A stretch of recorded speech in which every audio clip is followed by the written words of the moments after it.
Good evening. Good evening. My name is Lisa Marie with Sistah Girls Book Club. And today we have KuTura B joining us. Thank you for coming and joining us. Anytime, anytime. And we are chatting about our book of the month. Anybody want to buy a heart? Let me see if I got a copy somewhere laying around. It ain't for sale. They be so quick. If I got a copy, I do got a copy laying around. Oh, let us It's see it. actually this is actually the hardback, which is not for sale because of, as you can see, the print is like all off. So I got to go back and I'm a stickler, so I got to go back and fix it. But it is so beautiful on the inside, Oh, that's really cool. and it's Yeah. premium. Was some of them are only those pages, the chapter pages are that color. So I got this book made in like I think three different ways. Regular, which is just regular black and white. I mean regular white pages, and I got this hardback, which have the chapter heading pages are that black pretty color you see. That's really nice. And then I have it another way where the whole book is like this, the whole entire book, and it's paperback, and it's so heavy, and it's really heavy. But the hardbacks, I'm not sold on. Am I gonna put them for sale yet? I'm not sold. So before we get started, let's do a few icebreaker questions real quick. Okay, okay, Don't just tell me your answer, and then we're gonna get into the questions about you in the book. Okay? got it. All right. Water, wine, coffee, or tea? Wine, Morning or night? night. Digital or print? Um, I'm gonna say print. Standalone or series? Oh, I love a good standalone. I love a standalone. Music or quiet? Quiet. Shh, you be quiet. Yeah, I like it quiet. Quiet. And that's it. Yeah, Not too bad, that's right? huh. I said that's not too bad. Yeah. Just So is that like when I'm writing or just in general? when you're writing. Oh yeah, babe. I got to write in complete silence. I don't want to hear you breathe Really? out. Oh man, if I hear somebody, if I'm writing and even if I hear my kids make a noise, it throws off my creativity because I'm like a visual person. Like even as a learner, I'm a visual. So when I'm writing, I like to lay in my room before I even open up my device or even bring up my notepad. Like this thing right here, it carry a lot of my good shit, So whenever I bring this out for ideas or I'm brainstorming, it has to be complete silence. I like lay in a room that's dark. I'm not depressed, but I like to close my eyes and think about what do I want to see happening and how can I convey that if I had to write it out. Okay. I can't write with music. I get distracted. The ADHD is on me real. I can't watch a TV show and write because I just can't. When I write, it has to have my undivided attention. I don't like being bothered. And when I get in my groove of writing, the moment somebody asks me for something, my whole attitude changed. Like, don't ask me for shit. I'm writing. You had all day. Night, all of a sudden, everybody in this motherfucker thirsty. No. Swallow your spit. So I neglect everything when I'm writing. Literally. Oh, I neglect everything. I be in pajamas. the dog, the kids, the man. Fuck all of them when I'm writing. Because yeah. Yeah, I done did. Y'all got Lunchables for snack. Dinner is usually on the table or done by 4:30 when they got out of school. All you gotta do is put it on your plate. And by that man, he know that nigga, your food is in the oven or the microwave.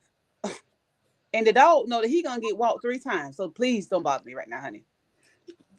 I run a strict program when I'm writing the book.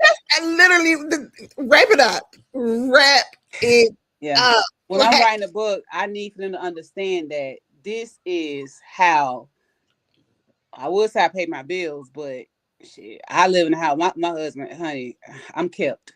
But my money, is mine. But this is our vacation money. This is my hair money. This is y'all field trip money. This is y'all stuff. Like, let me do this. Because the more y'all pull me from this, the less y'all ass is gonna get from me. The queen has spoken. So my family know though. They know. They know when they see me with that bonnet on and my scully that says fuck it.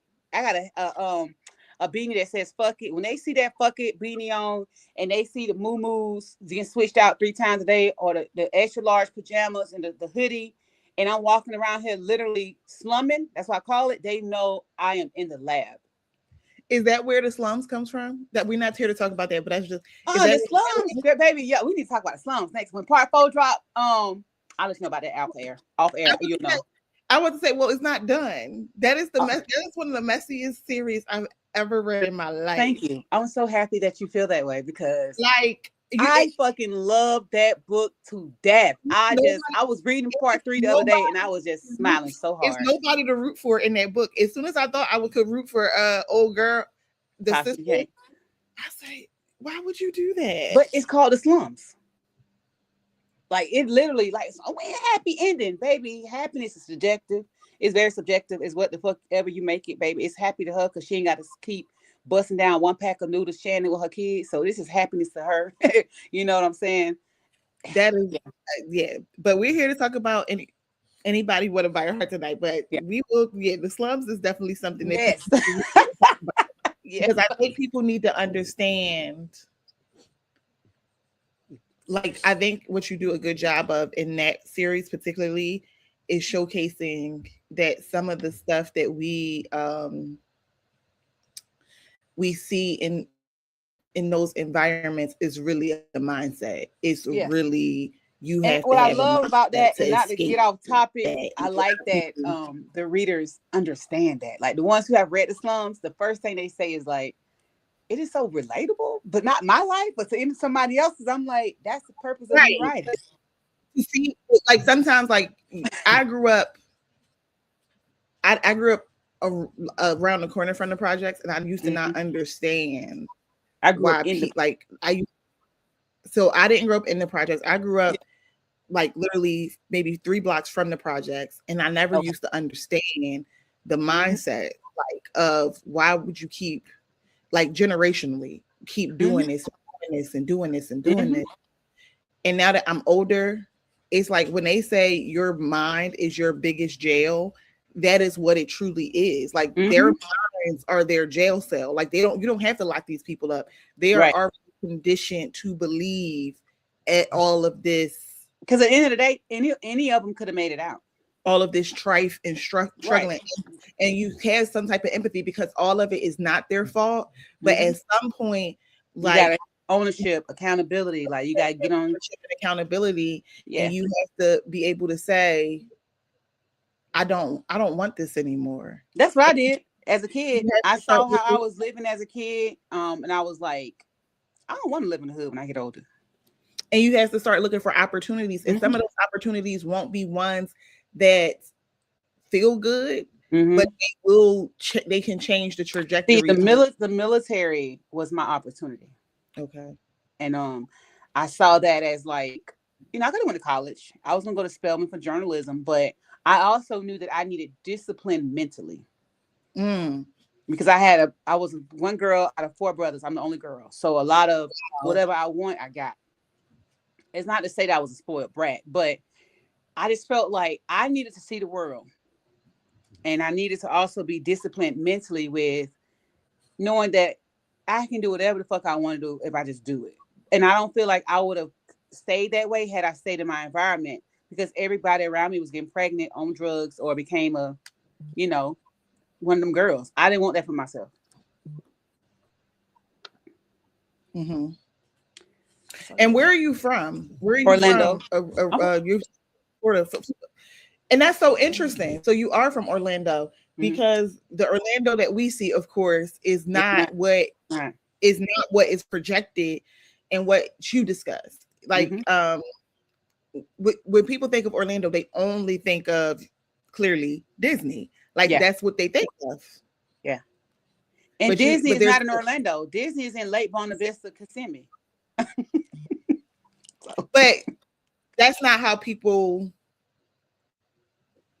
Yeah. That's not how it's marketed. Right.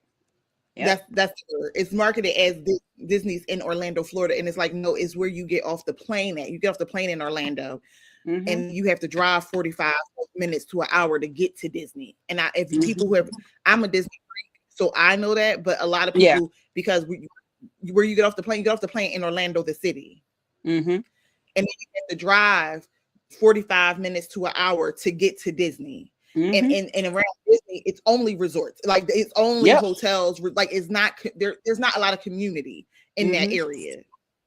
Yeah. But Orlando is a community, and that's where you're from. Yeah. And it's just like they say, everybody everywhere has a hood. Mm-hmm. So Yep. And I grew up in 3 of them. okay, so Alicia, we have some. Alicia said you get off the plane on the southeast side, Oh, I can't even see. You can see the comments. but I can see the comments. Oh, okay, cool. But yeah, you do. Yeah. Yep. Yeah. Okay. So when you aren't writing, what do you like to do? I like to read. I love to read. I'm a big reader.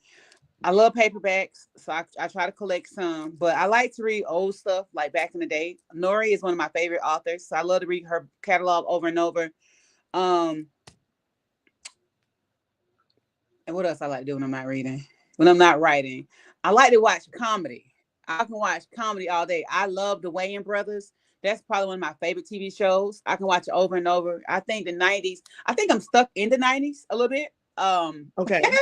I really do. A lot of the stuff that I watch and read and like is definitely 90s based. For me, it feels good. So I try to do things I'm not writing to make me feel good, because depending on what I write, it take a lot out of me emotionally. A lot out of me. Very much. Like Selfish broke my fucking back. It broke me down because I had to address some things in my personal life that I experienced, just like in that book. And then with Anybody Want About Heart, that book, I went through writer's block and depression while writing that book at the same fucking time, because it opened up so many wounds of relationships I've had that I had to really tap into, that I was not ready to admit. Oh, well, that brings me to my next question.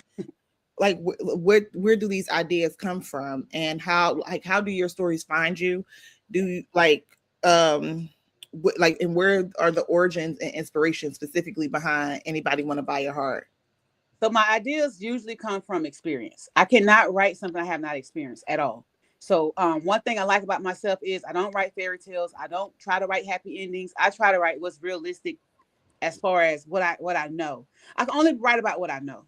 And I'm still a developing author, so I'm gonna, eventually have to learn other ways. But for now, in order for me to be authentic, I have to write about what's relatable, as far as what comes natural, where I don't have to think too hard when I'm writing. A lot of my inspiration comes from music. Anybody Want to Buy a Heart came because there was a book that was supposed to come out in February called One Night Gigolo. And I pushed him to the back because I was riding one day and K Michelle's song came on, Cry. And I love that song. it brought back so many emotions. And when I got home, I came in my office where I'm at now, and I was like, damn, anybody want to buy a fucking heart? Like, this bitch heart for sale. So I was like, oh my God. I hit up K Nicole and I was like, can you do me a cover? And this is how I want her to look. I want her silhouette, and I don't want to show her face. I just want her to hold two pieces of a heart away from each other, broken. And I said, I want you to title it Anybody Want to Buy a Heart. And she was like, damn, Tour, I like that. I'm like, K Nicole, whip it up for me. So she did. So that inspiration came from that Yeah, song. I thought you were gonna say the Meek Mill and Nicki Minaj song. It came from K Michelle. I love that song. I'm gonna Mm-hmm. make you suffer. Yeah, you're gonna suffer. You're gonna pay me in tears. And I I love just was listening to it, and then another song by Melanie Fiona called Wrong Side of a Love Song. Those two songs inspired me to write this book. Okay. I have a playlist called Sad Songs Sound Better. Yeah. And that Melanie Fiona song is one of the songs on there. Okay. It helped me write the book. And then the idea of Anybody Want About Heart was supposed to be a novella. It's supposed to be a Valentine's Day, quick, fast paced. They meet, they have sex, they like each other, they break up, boom. But when I started writing it, so I'm not a outline type of girl. I'm a freestyle writer. So if I outline anything, it's just going to be my characters and how I want them to develop. That's it. At the end of the book, I want it to look this way. That's the only thing I go and I make sure I stick to, right? So when I was developing Willow, I was gonna make her kind of passive. And I was like, fuck that. That's not who I am. Well, I don't know how to write about a bitch that's passive, that's gonna let a nigga run all over them. But I can write about a woman who done been through some shit and she's at her wit's end and she's at a point where you're either gonna love me or you ain't. But then I also had to realize that even with that, we question ourselves when relationships fail. We feel like it's us. Right. True. So yeah. Always So the one. Yeah. yeah. And we meet, and when we meet Willow and Quadir, Mm-hmm. they're both at the crux of heartbreak and betrayal, because not only were they being cheated on, they were being cheated on with people close to them. For Willow, it was her best friend who she had like adopted and tried to Be a really friend. be a friend to. Yeah. And with Quadir, it was his wife.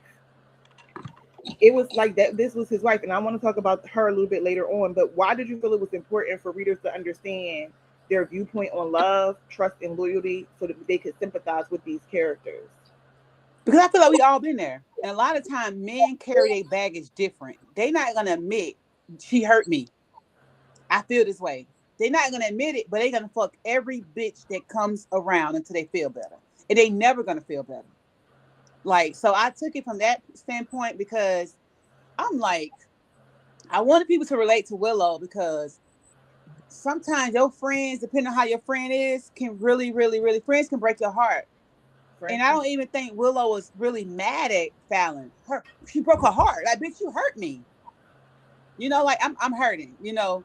And then like for him, I wanted readers to understand that men handle heartbreak differently. He wasn't an asshole though, but he was fucking whatever he can fuck whenever he felt like fucking it. And he just looked at it that way. He definitely. But it showed a lot about his character and how he felt about himself. He can be this big nigga all he wants, but he didn't feel that big on the inside.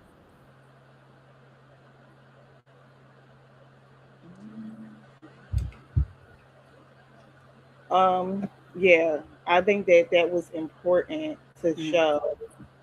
Hold on a second.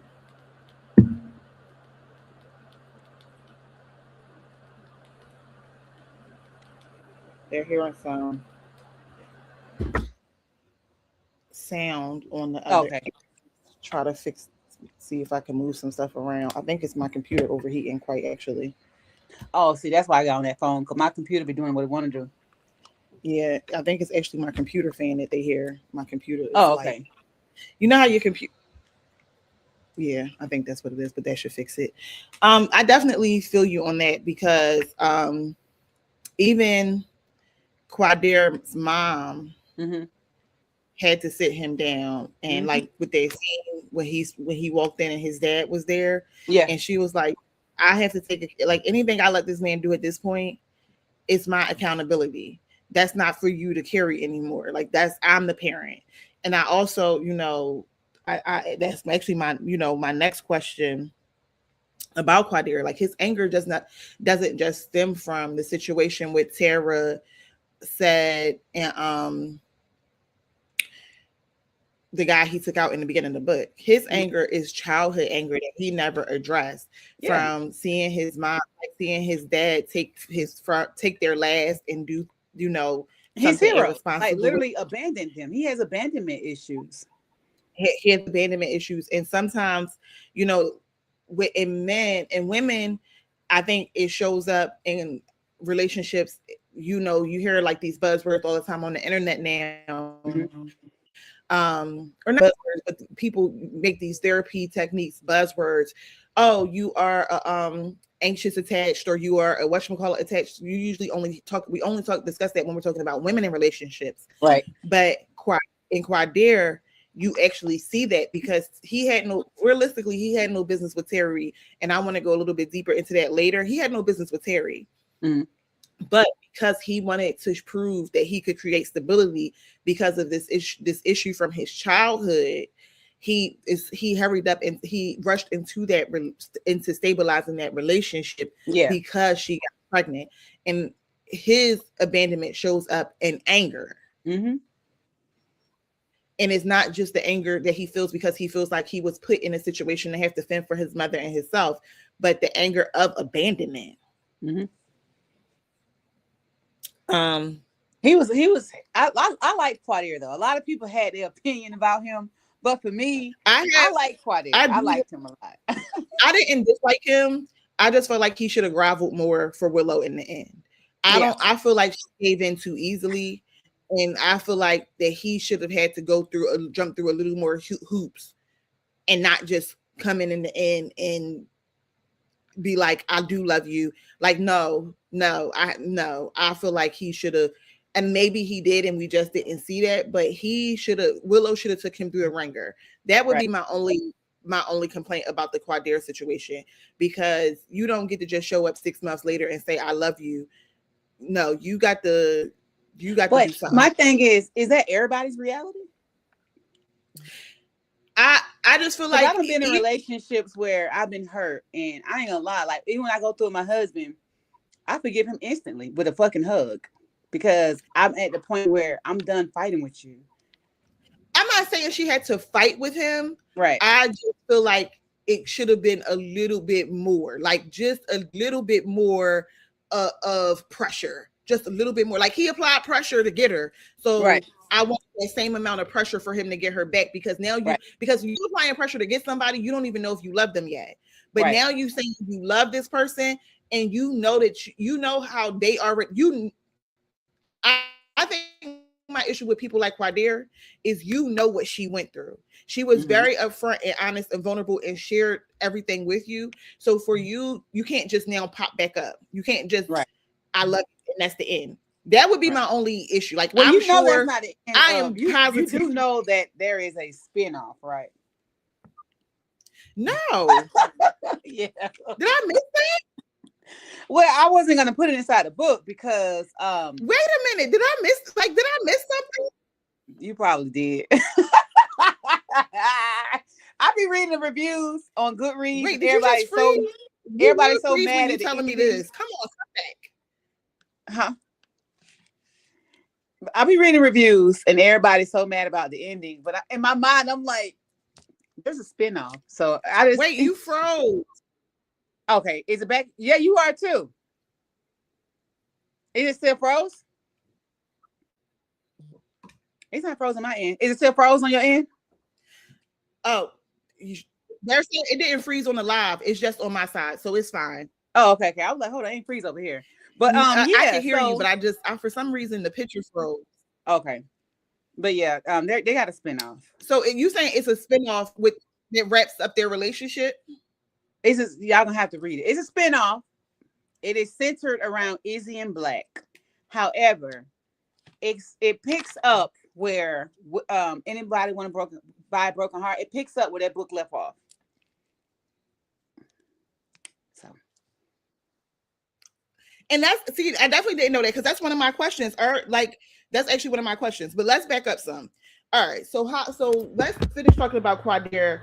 And how did you? So we do get to see him develop, like change his mind. What do you feel like it took to develop him as the MMC to overcome these characteristics of anger, hurt, and abandonment that we saw him experience from childhood in the beginning of the book, to telling Willow, I'm just not that kind of man, to want to actually being like, you know what, maybe I can be this kind of man, and I want to be this kind of man for her. Well, with Quadir, it was pretty much at the end. You have everything, but you don't have you're not you by yourself. So you have everything you want. You got the money, you got the status, you got everything, but you ain't got the one person that made you better. You don't have the one person you was comfortable with. You don't have the one thing in your life that was consistent. So for me, it was easy to develop that part of him, because like I tell anybody with my characters, they're never finished, right?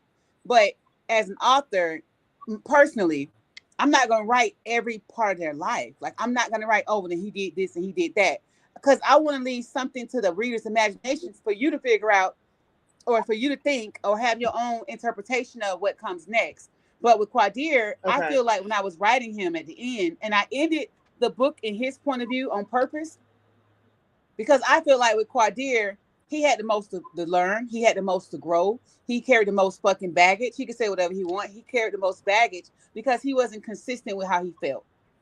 So when he realized, okay, I'm getting out the game, I got this, I got my kids, they straight out this money, I'm opening up a business, but I'm lonely as fuck. And then I feel like for me, when I was writing it, I think that's when it clicked. And I didn't want to drag out his storyline. Like I personally, I don't like dragged out storylines. I stopped it there with him and him begging her to take him back because I was like, you know what? I'm gonna bring them back this year. I said, but I want to stop their story right now because I can't give all that in another chapter. I can't give what happens or what becomes of him in a chapter or another chapter. I was like, I want to leave it right here for my sake while I'm writing him, so I can determine realistically how do he end, like what becomes of him. So a lot of readers were asking, do she have the baby? Do they get married? Is it a boy or a girl? I'm like, what the fuck? You really asking me this question? Like, what do you think? Like, yeah, it was a lot for me. It was a lot. And also I think readers forget that when authors write things, sometimes it is very personal. So we're tapping into an emotion that can make us relive certain things. So for me, Quadir possessed a lot of toxic fucking characteristics that I've dealt with. And I was like, oh hell no. And that's why I wanted to ask the question, because he had a lot of, like I said, a lot of anger, a lot of toxic, like it just a lot of anger, a lot of, and it was like he was so much, you could see his maturity in some instances, and then he would do something, you'd be like, because he still was a nigga. He was still a nigga at the end of the day. He was still a nigga. And I feel like with Quadir, the mall, like that mall scene with Trixie in the front. Oh,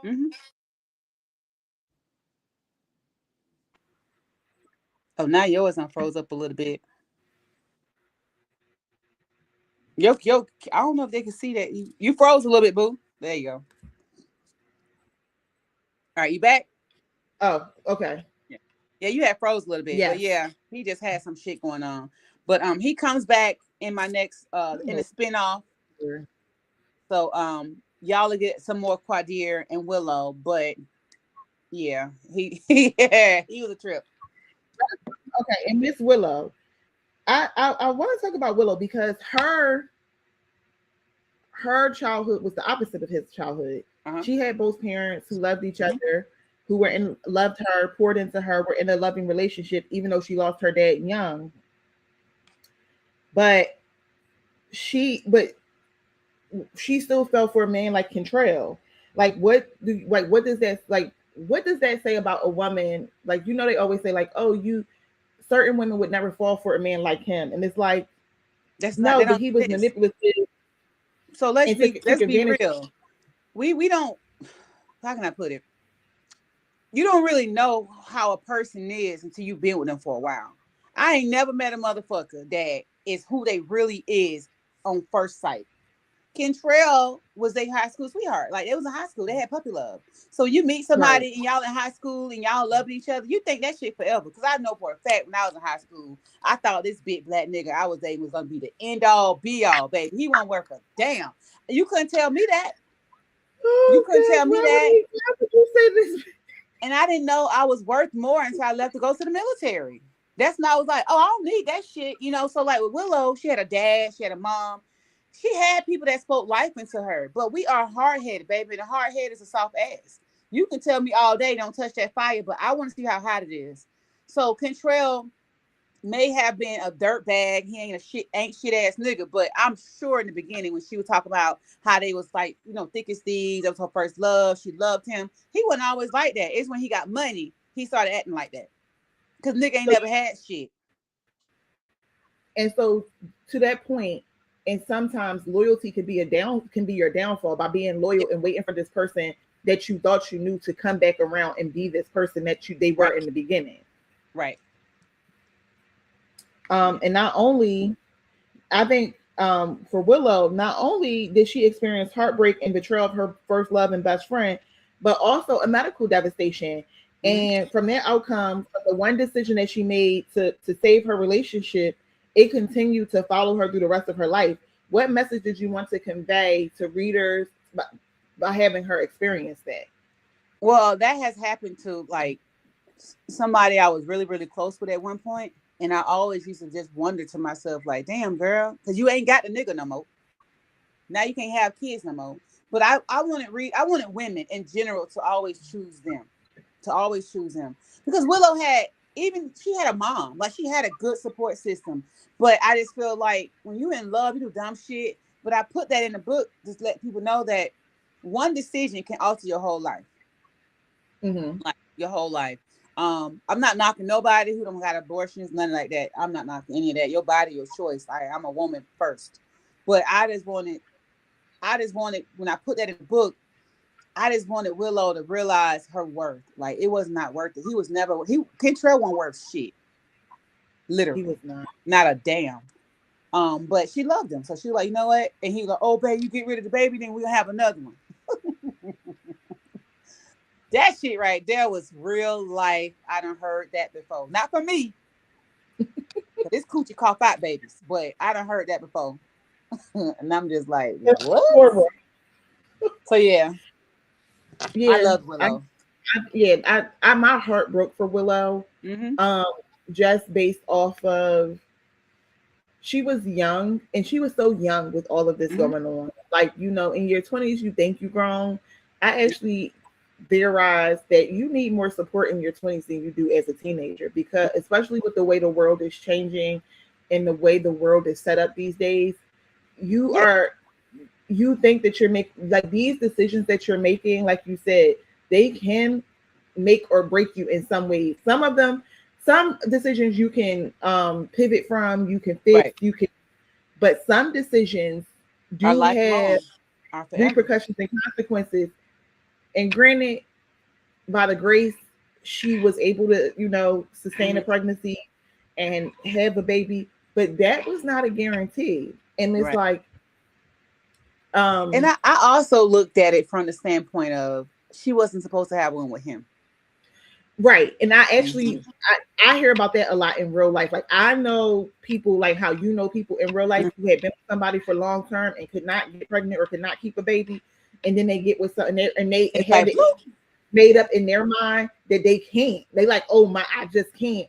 And they get with the next person, and almost not instantly, but like as quickly as they have decided that they can't, they do. That's what happened with me. Like, my ex I was with, we had 2 kids together. And then I had a uterine ablation because I was like having a lot of issues with bleeding and stuff like that, endometriosis. So I had the uterine ablation, and I'm like, okay, we good. So we, whatever. Never got pregnant after the 2 kids. I get with my husband I'm with now, and within a year, I'm fucking pregnant. I was like, what the fuck?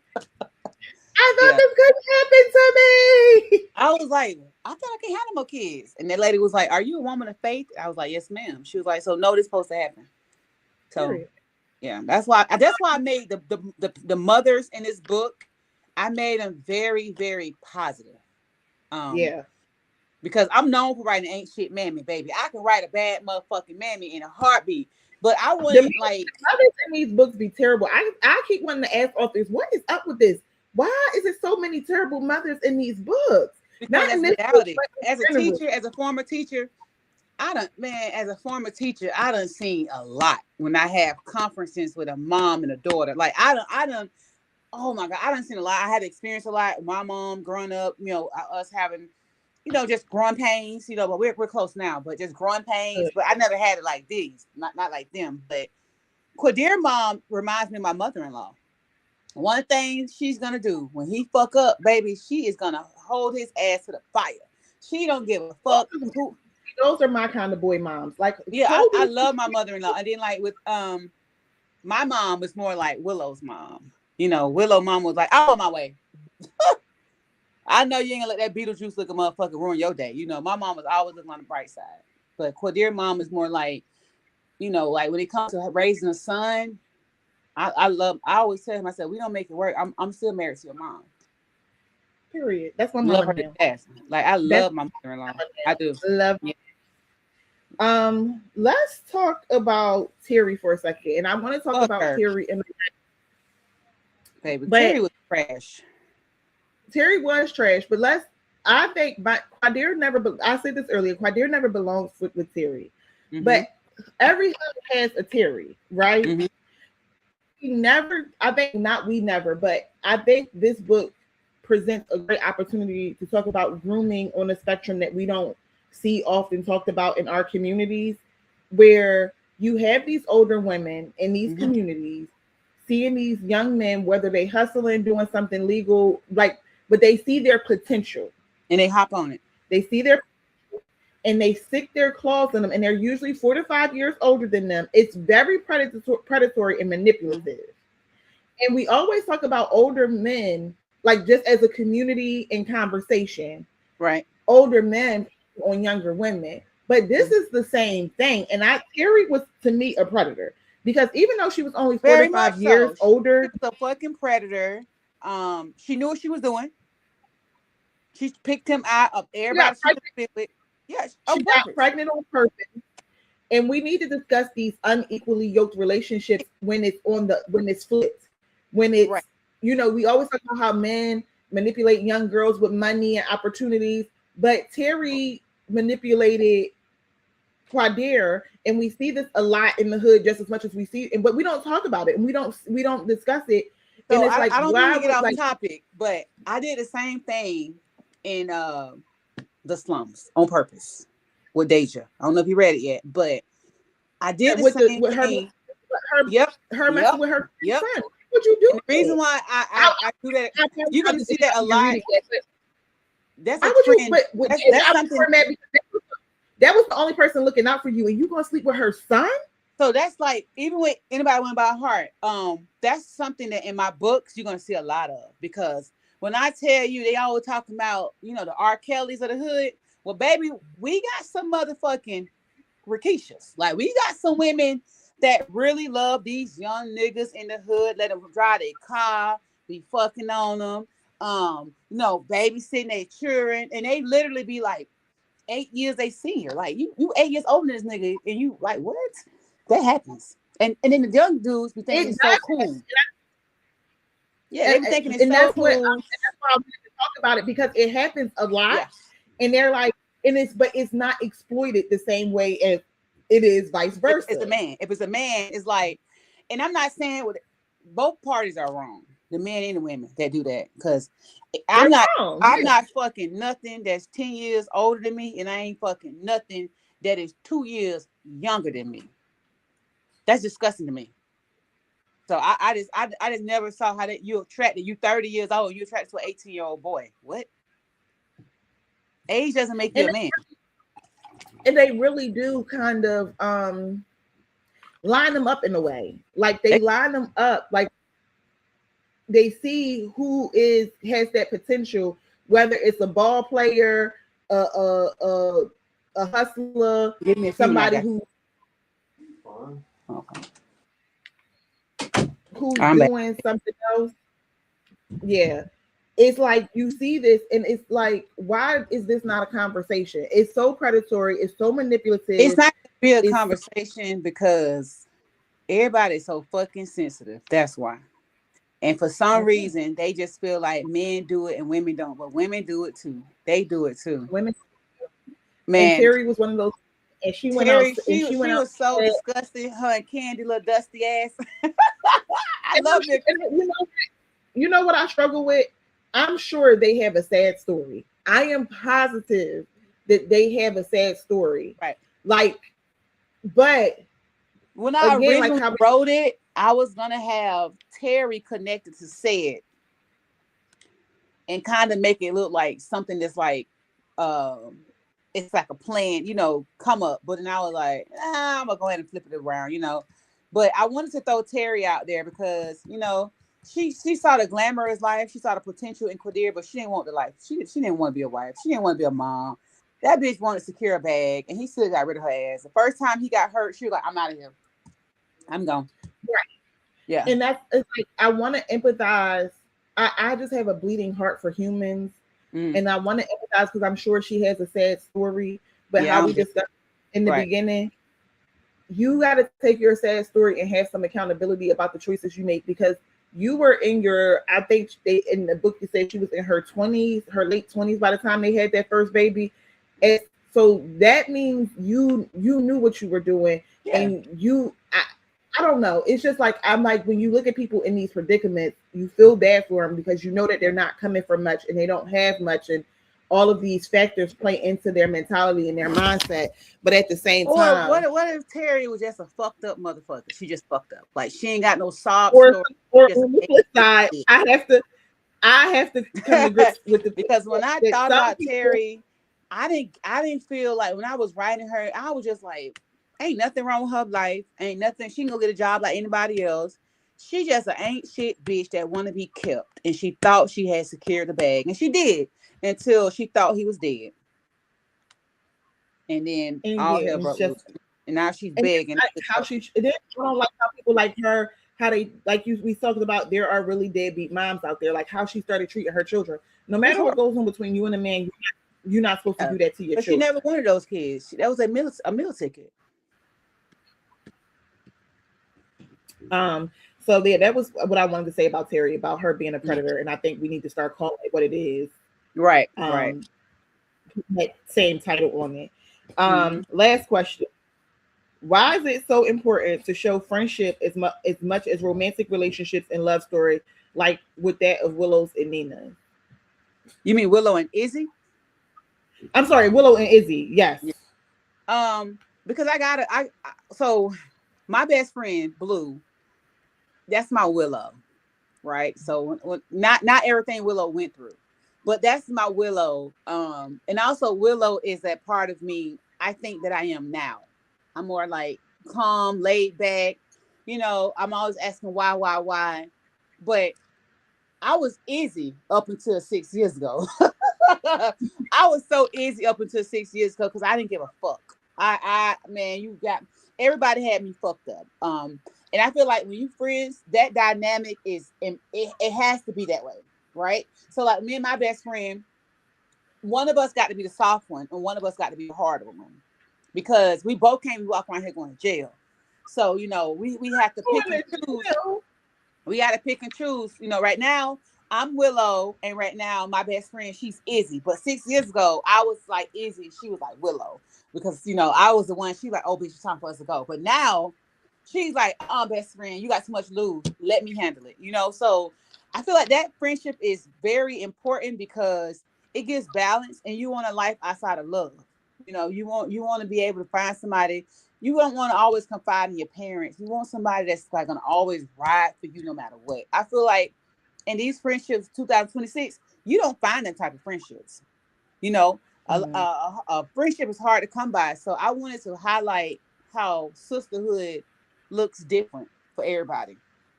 Izzy Right. was that hood friend, that ghetto friend. She got daddy issues. Her daddy was not around. She grew up with all brothers. Izzy got 4 brothers like me. She grew up in the hood. She loved that hood shit, but she'll knock your ass out. And then you got Willow, the opposite, only child, very secluded, very reserved. But if she have to, she will. She'll get on that level. So I wanted their friendship. I knew when I wrote it that they was gonna stick it out like two peas in a pod. I knew for a fact that this is one friendship that is unshakable. Okay. I But love it that. also Izzy is damaged. Izzy, man, I cannot wait to just be able to advertise her book, because I like writing about Izzy more than I like writing about Willow. Oh, Yes, okay. yes, and Because Willow had to write from a place of emotion, and Izzy is I, more. Willow, I had it right from a place of now, and that just really just, oh my god. Me and my husband argued so much when I wrote that motherfucking book. I ain't gonna hold you, baby. We argued so goddamn much because everything I'll put in that book, I'll bring that shit back to my front door. Oh my god, I was, and I'm So like, was it kind of therapeutic once you were able to let it go? Maybe not nah. during the process, but once you was able to. No, once you hit the end, it wasn't like When I hit the end, I had a wrap it conversation up. with him. When I hit the end, I had a conversation with him about, I write these books because a lot of what Quadir was saying, he done told me that. So I'm like, what the fuck? Like we first got together, he wasn't looking for love and stuff like that. And like I tell anybody who know me know that we met on Facebook and we just, during COVID. It was like one of those things. And we were both damaged. We were both damaged when we met. We was both toe the fuck up emotionally. Toe the fuck up. Toe the fuck out. He living in one place, I'm living in one place, and it was just that was so us. Without all that other shit that Quadir was doing in the bathroom, because I would have had his head hung somewhere. But outside of that part, it literally was like, yeah, I experienced that shit, baby. He had a job, like and I'm a teacher, so it was like, yeah, that book really made me. Like, Art was imitating life. We had a talk after that book, and I was like, I know every time you write these goddamn books, you be talking about me. I said, yeah, in this one, not the other ones. In this one, yes, that's you, nigga. Yep, he was my muse. That poor man, and now it's out there. Now it's out there for the rest of forever. Well, anybody who know me know that, they know how I met my husband. They know how we got together. Like, I call it a one life stand because it supposed to only lasted a little while. So anybody who knows beautiful. Anybody who know me know how I met my husband, and I'm very transparent, and they know, like, we done had these conversations that when I was writing Quadir, I was asking him, like, them sex scenes, baby, we done did that already. So I that was easy. I done sent him the sex scenes, and I'm like, did you remember that time you had what This lady here? Oh my gosh. Before we wrap up, do we have any questions from the chat? Let me see. Tell Tora Cherry said, hey boo. And my last question before we see if we got any questions from the chat, if anything, what would you want your readers to take away from reading Anybody Want to Buy a Heart? I want them to take away that it's a book, it's fictional, but it also can be portrayed as real life with some of the things that happen, like the miscarriage, and staying in a relationship too long. Don't stay too long. Don't love potential, because I feel like Willow loved potential out of control, and it ultimately backfired on her. Also, when you cut a motherfucker off, leave them where they at. Cut them off. You know what I'm saying? And don't let a man tell you more than once he don't want you, because I'm like you. When Quadir was like, I can't be that type of man, I'm like, bye. But also, I know as women, we are so emotionally led at times. And, I want to look at it like with my husband, when I got pregnant with Serenity, we were about to break up. And I pissed on the stick, and it changed everything. So I was like, what the fuck? I'm about to break up with this man. I'm not saying circumstances don't change outcome. I just feel like it should have taken a little bit more effort for her to give in. Got to read. That leads me to my next thing for y'all. I know everybody had something to say about the ending. I read reviews for the first week. After this first week, I'm not saying what you say don't matter, but I'm just saying I ain't reading that shit. So I'm gonna read the first week, because after that, I just feel like the book gonna do what it's gonna do. And a lot of times, reading reviews can really fuck up your mental health. Because when you write a book, a reader don't know where you're coming from. So you can't expect a reader to know where you're coming from. So to protect myself from them not knowing where I'm coming from while I'm writing this book, after a week, I'm not gonna read your review. And when I read reviews, I look at it I take it as what's constructive. Like, okay, you're right. I ended that kind of fast. Some people say I rushed it. I don't think I rushed it. However, I can understand why you think I should have added more. But when I'm writing it, I know that I got a spinoff I'm working on, and I know how that first chapter start. But readers don't know that. So I can't expect them to. So I respect and I love all the real reviews. Like, I can tell when it's a real review, and I can tell when it's a hating ass bitch. So I love when I can read a real review and they're giving me constructive feedback and constructive criticism. Yeah, I think I definitely, that would be my only, like I told you, that would be my only thing. But we wouldn't be here. We wouldn't be here discussing the book if I didn't enjoy the book, right? Like that just would be. But also as an author, like, I understand. Like, I'm not mad. Like, I'm like, okay, But somebody was like, "What the baby look like?" Nah, bitch, you pushing it now. We come on now. But no, I do have another book coming out. And she wasn't two terms. So how would we know what the baby looked like? She wasn't two terms. But you know what? Hey, That's what they said. But I also say that I have another after the Slums 4, which is gonna drop very soon. Well, not too soon, but it's coming out soon. It's coming out within the next 6 weeks, less than 6 weeks, actually. Okay. So it'll be coming out. Yeah. So like less Is than the a month. Slums 4? Is this the last? Is this the last Yes, book in that's the the last Slums? book. That's gonna be on Amazon. So Okay. I might start doing some mini stuff with the Slums because I feel like I don't know. I we have to talk about this, but and I don't want to put it out there like that because but after the Slums 4 drop, It is a lot of side characters. It is a lot of side characters in the slums, so it's a lot going on. So it's easy to kind of like. I will say this next summer, maybe before that, depending on how my mind works. Jaw has his own book called Dog Ass Nigga. So I'm just letting you know that. And he ain't worth a damn. He ain't worth shit.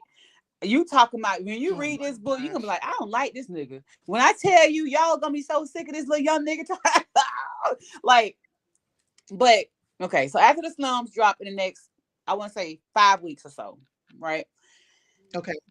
I'm gonna have Where Do Broken Hearts Go?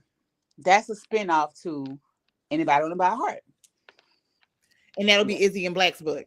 Yes, but you're gonna have Quadir we'll see some Willow and Quadir, but it will be more focused on Izzy and Black. It's gonna be all about Izzy, Black, and then I have a crazy ass plot twist where y'all gonna be like, "What the fuck?" So yeah, I can't say who my plot twist person is, but it's Willow. I mean, it's Izzy and Black's book, but there is a big ass plot twist that's gonna take this book. So I love it. I just love it. I love it.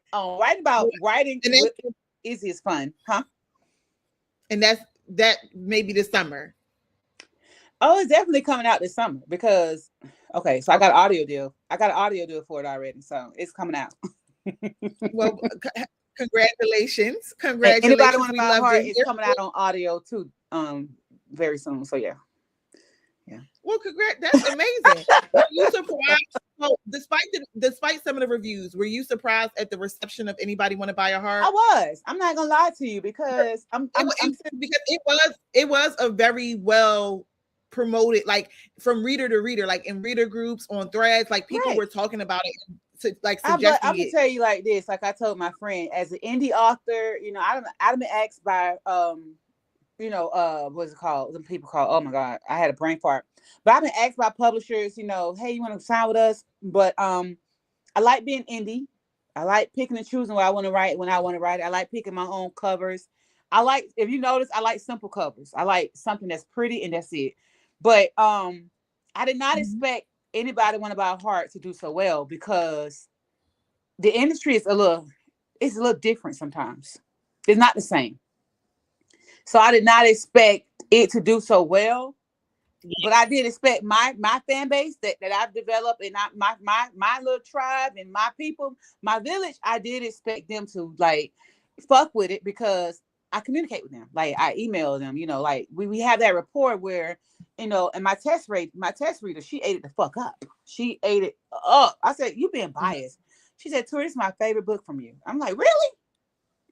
I like Selfish. She was like, I just love this book. So I was not expecting it, baby girl. I was not expecting to get an audio deal so soon. Like, yeah, I was. And then, like to see what you write next. So can we get that one too? I was not. When I say favorite is fair, it is very fucking fair. I don't care. People, favorite ain't fair. No, it's fair. When you bust your ass, it's fair. So I'm gonna go ahead. Amazing, and I am so proud of you and happy for you. And I think Anybody Want to Buy a Heart actually broke out of the small community because, like I said, I saw it everywhere. Like people were talking about this book a lot. I really do. I feel like I do too. I said the same thing. I said this book. They say you write that one. I thought Selfish. Selfish is my baby. I got her right now in my drawer, honey. Let me, cause look, when I tell you, whenever I want to read something and cry, I bring her out. but that's the one for you. That's the one for me. But I feel like Anybody Want to Buy a Heart showed my development as an author. So for me, yeah, it was definitely a good read, and I can't wait to read Izzy and Black's book. Yeah, and when I tell you, you're gonna love that book so much. I like writing them better than any book I've written so far. Or The Slums. I'll take That's that. exciting. When you pour that energy into it, the readers can feel it. I love writing Izzy. Like, I'm doing 2 at one time, but when I'm writing Izzy's chapter, I just feel so like it's a no-brainer because I'm like, this is me. Like, I'm just like, this is me. Like, I just daddy issues. Daddy ain't around. The first man to ever break her heart was her daddy. Like, I'm like, baby, let's write it up. So it's like, Poe Black, Poe Black. Oh God. Oh, Black. So She about for to our take his ass through there. She about to take him through. oh there. my God. Oh yes, See, I love don't it. get us all piped up. We got to wait because now we No, got. I need y'all to get piped up so that way when it drop after The Slums, y'all can be like, this bitch got all these books back to back. You damn right, because I'm a full-time author, so that's what I do. I stay at home and write all day. Period. So yeah. For our viewers who do not know where to follow you, where can they find you on the internet streets to keep up with you? Well, I'm on Instagram at author_KuTura B _Miss B. So Miss B is my children's author name. I still write children's books. And then Facebook is author KuTura B Hall.